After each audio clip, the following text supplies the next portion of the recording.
PCP is a dissociative anesthetic that was developed in the 1950s for surgical use. Because of its ability to kill pain and create a trance-like out-of-body and environment experience.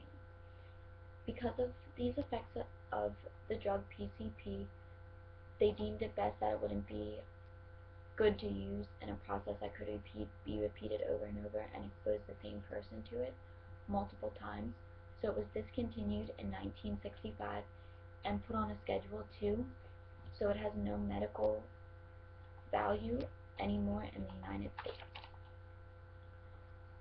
And the things that caused them to do this was because the patients, when recovering, became agitated, delusional, and irrational, which led them to believe that this could have harmful effects in the future. PCP is a white crystalline powder that can be easily dissolved in both water and alcohol, and has a bitter chemical taste, which is how you would distinguish it from other drugs that look like this. It is available in tablets, capsules, and different colored powders, which allows it to be smoked, swallowed, snorted, and injected.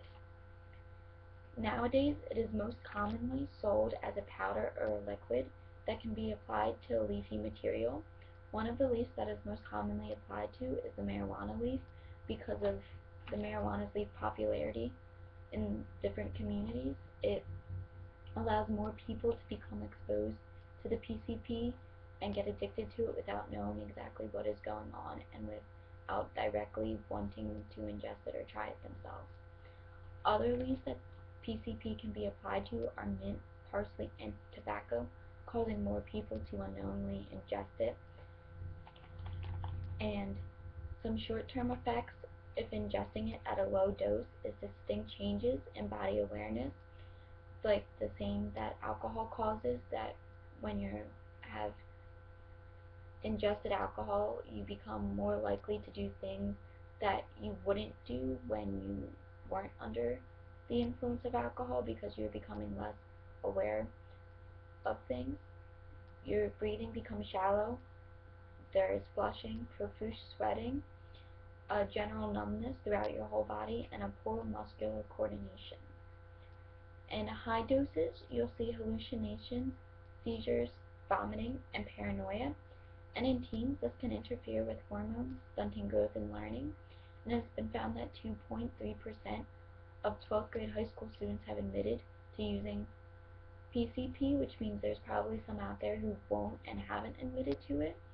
So this can tell us that there could be more growth problems that we see in the future, along with more learning problems and disabilities. Long-term effects of PCP are becoming addicted to it.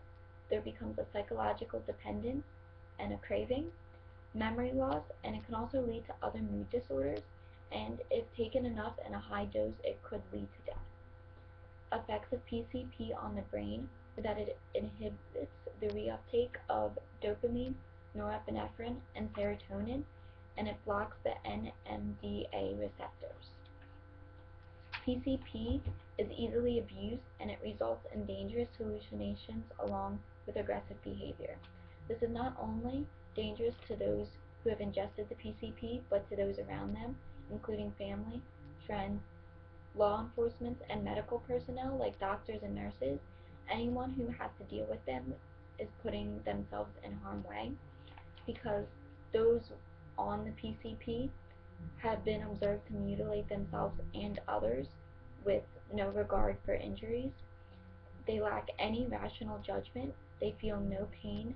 They think of themselves as being invulnerable, which leads them to put themselves in riskier environments and situations that could cause those around them to also be harmed.